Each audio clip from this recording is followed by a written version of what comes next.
Weather department यही सारी images को स्टडी करते हैं और फिर हमें वेदर अपडेट्स देते हैं कि कौन से जगह में बारिश होने का संभावना है, कहाँ साइक्लोन आने का संभावना है, ऐसे ही बहुत सारी इंफॉर्मेशन।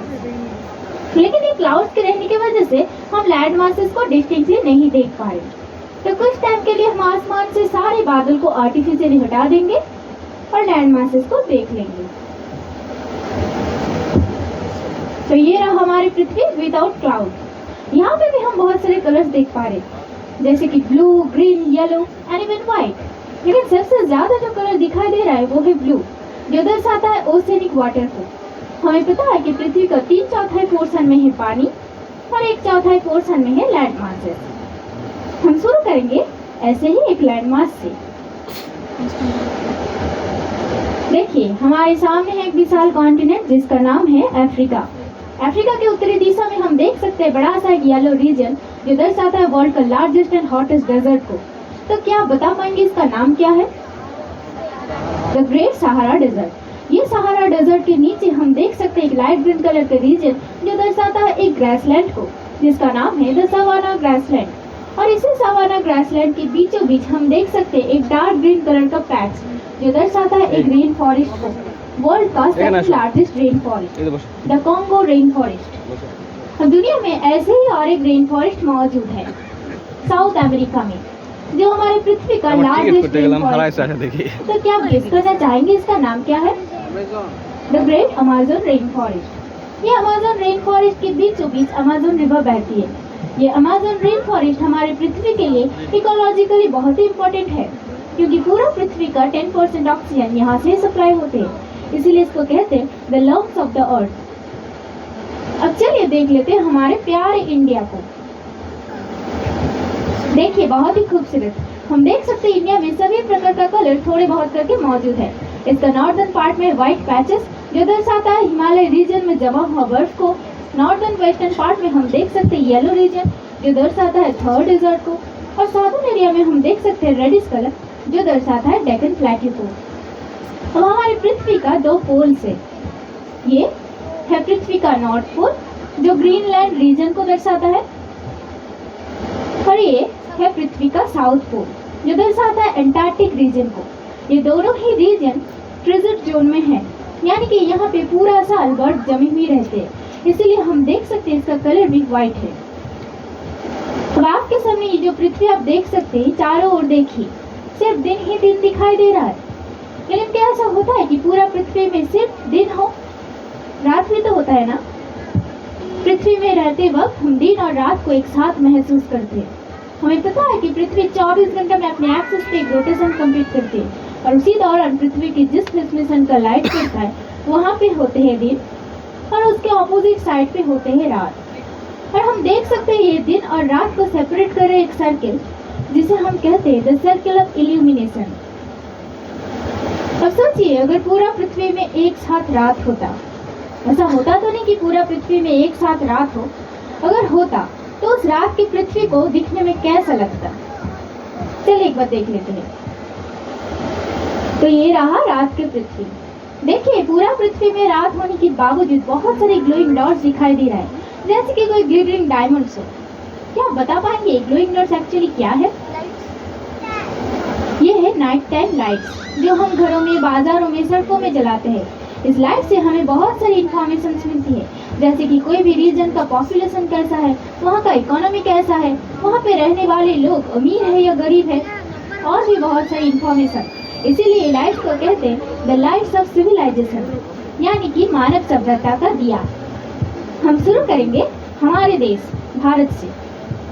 देखिए इंडिया में लाइट्स का डेंसिटी काफी ज्यादा है जो इसका पॉपुलेशन को दर्शाता है, लेकिन पूरा इंडिया में लाइट्स का डेंसिटी होने के बावजूद एक पोर्शन में लाइट्स बहुत ही कम है, वो है थर्ड डेजर्ट। वहाँ पे बहुत कम लोग रहते हैं। अब देख लेंगे यूरोप का चेहरा।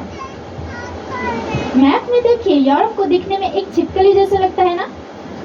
यहाँ पे हम देख सकते हैं लाइट्स का डेंसिटी इंडिया से भी ज्यादा है। तो क्या हम ये बोल सकते हैं कि यूरोप का पॉपुलेशन इंडिया का पॉपुलेशन से ज्यादा है?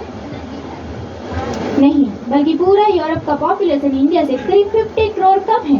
फिर भी ये काफी इल्यूमिनेटेड दिखता है, क्योंकि यहाँ पे रहने वाले लोग बहुत ही अमीर होते हैं और इसी वजह से वो इलेक्ट्रिसिटीज एंड टेक्नोलॉजीज का प्रयोग भी ज़्यादा करते हैं। वहीं हम देख लेंगे अफ्रीका को, तो इसको एक रिलेटिवली डार्कर रीजन दिखाई देगा, क्योंकि यहाँ पे बहुत सारे ऐसे रीजन है जो अब तक हैबिटेबल नहीं है और बहुत सारे अंडर डेवलप्ड कंट्रीज भी है। अब नेक्स्ट स्लाइड में हम देखेंगे अर्थ के ऊपर एक एयर ट्रैफिक डेंसिटी को। यहाँ पे हम देख सकते हैं बहुत सारे ग्रीन कलर का मूविंग डॉट जो दर्शाता है एक एक एक्टिव फ्लाइट्स को। इंडिया में देखिए फ्लाइट्स का डेंसिटी कुछ ज़्यादा नहीं है, क्योंकि दिन में 2 से 3 हज़ार flights land and take off करते हैं। वही हम देख लेंगे चाइना एंड जापान की ओर, तो यहाँ पे फ्लाइट्स का डेंसिटी इंडिया से कुछ ज़्यादा दिखाई देगा, क्योंकि यहाँ पे पाया जाता है बहुत सारे सिलिकॉन एंड सेमीकंडक्टर इंडस्ट्रीज। अब देख लेंगे यूरोप का चेहरा। वही यूरोप जहाँ पे पॉपुलेशन तो 50 करोड़ कम था, लेकिन फ्लाइट्स का डेंसिटी देखिए बहुत ही ज़्यादा। लग रहा है जैसे कि कोई मच्छरों का झुंड हो। यहाँ पे दिन में 30 to 35,000 flights land and take off करते, फिर भी ये पृथ्वी का बिजिएस्ट एयरप्लेन रूट नहीं है। हम देख सकते हैं कुछ फ्लाइट ऊपर की दिशा जा रहे हैं। अगर हम उन्हें फॉलो करें तो हम पहुँच जाते हैं नॉर्थ अमेरिका में। यहाँ पे देखिए फ्लाइट्स का डेंसिटी यूरोप से भी ज़्यादा है। माना जाता है कि दिन में 80 to 85,000 flights land and take off करते हैं, और इसीलिए ये बन जाता है पृथ्वी का बिजिएस्ट एयरप्लेन रूट। और यहाँ पे ही मौजूद है पृथ्वी का बिजिएस्ट एयरपोर्ट, जिसका नाम है द अटलांटा एयरपोर्ट। अब जैसे जैसे रात होता जाता है, ये फ्लाइट्स का डेंसिटी भी कम हो जाता है, क्योंकि रात के आसमान में सिर्फ और सिर्फ इंटरनेशनल फ्लाइट्स ही चलते हैं। डोमेस्टिक फ्लाइट्स यानी कि घरेलू विमान बंद हो जाते हैं। अब रात के आसमान में हमें ये फ्लाइट्स दिखे या ना दिखे, हम एक बहुत बड़ा सा सेलेस्टियल ऑब्जेक्ट को देखते हैं। वो और कोई नहीं बल्कि हमारे मून है, यानी कि चंद्रमा। मून हमारे पृथ्वी की इकलौती नेचुरल सैटेलाइट है। इसका सरफेस को देखिए, एक साइड काफी ब्राइट है और दूसरी साइड काली धब्बेदार पोर्शन। क्या आप बता पाएंगे जब हर पूर्णिमा के टाइम हम फुल मून को देखते हैं तो मून का कौन सा सरफेस देखते हैं? ये ब्राइट वाला सरफेस या फिर ये काली धब्बेदार वाला पोर्शन? जी नहीं, हर पूर्णिमा के टाइम हम ये काली धब्बेदार पोर्शन को ही देखते हैं, जिसे हम कहते हैं चांद का कलम। क्योंकि हमें पता है चांद 27.5 दिन में अपनी एक्सिस पे एक रोटेशन कंप्लीट करती है, और उसी 27.5 दिन में पृथ्वी का अराउंड एक रेवोल्यूशन भी कंप्लीट कर लेती है। इसीलिए हम बार बार एक साइड को ही देखते हैं, और वो है ये काली धब्बेदार पोर्शन। दूसरे ब्राइट साइड हम कभी नहीं देख सकते, वो पीछे छिप जाता है। अब मून तो एक नेचुरल सैटेलाइट है, इसका खुद का कोई रोशनी नहीं। तो सवाल ये है, मून को रोशनी देता कौन है? और हम सभी को पता है मून को रोशनी देता है सन, यानी कि सूरज, जो दिखने में एक आग का गोला जैसा लगता है। यहाँ पे हम देख सकते हैं बहुत सारे येलो पैचेस, जो दर्शाता है एक एक एक्टिव सोलर फ्लेयर्स को, जहाँ से प्रोड्यूस होता है काफ़ी मात्रा में यूवी रेडिएशन, जो हमारे स्किन के लिए बहुत खतरनाक होते हैं। सन को आप एक न्यूक्लियर रिएक्टर के साथ भी कंपेयर कर सकते हैं, जहाँ कंटिन्यूअसली न्यूक्लियर फ्यूजन रिएक्शन चलता रहता है, और यहाँ पे 2 हाइड्रोजन आइसोटोप मिलके एक हीलियम एटम बनाते हैं, और उसके साथ साथ प्रोड्यूस होते हैं large amount of energy, heat and light की फॉर्म पे। इसीलिए सन का टेम्परेचर बहुत हाई रहता है। इसका सरफेस का टेम्परेचर करीब 5 से 6,000 डिग्री सेल्सियस तक हो सकता है, और इसका कोर का टेम्परेचर करीब 1.5 करोड़ डिग्री सेल्सियस तक हो सकता है, और इस रूम का टेम्परेचर है ओनली 20 डिग्री सेल्सियस।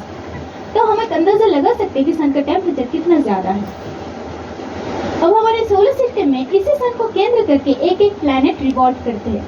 हम देख लेंगे हर एक को, और सबसे पहले आते हैं मर्क्यूरी, यानी कि बुध। ये एक फास्टेस्ट रिवॉल्विंग प्लैनेट है, जो 88 डेज में अपना रेवोल्यूशन कंप्लीट कर लेती है। इसका सरफेस में हमें 2 टाइप का कलर ज़्यादा दिखाई देगा, एक है ब्लू, दूसरा येलो। ब्लू सरफेस एक्चुअली लो रिफ्लेक्टिंग सब्सटेंस को दर्शाता है, और येलो सरफेस सल्फाइड ऑर्स को। मर्क्यूरी पर न जल है न एटमॉस्फेयर है, और इसका अपना कोई नेचुरल सैटेलाइट भी नहीं है। और मर्क्यूरी के बाद आता है सोलर सिस्टम का brightest and hottest planet Venus. ये सन से दूसरे पोजीशन में रहते हुए भी हॉटेस्ट है, क्योंकि यहाँ पे पाया जाता है एटमॉस्फेयर, जहाँ करीब 96% कार्बन डाइऑक्साइड पाए जाते हैं। जैसा कि हम जानते हैं कि कार्बन डाइऑक्साइड एक ग्रीन हाउस गैस है, इसीलिए सन से आया हुआ रेडिएशन को ये एंट्रैप कर लेते हैं, और यही एंट्रैपमेंट ऑफ हीट की वजह से वेनस का टेम्परेचर बहुत हाई रहता है, करीब 800 केल्विन तक। और वेनस का भी अपना कोई नेचुरल सैटेलाइट नहीं है।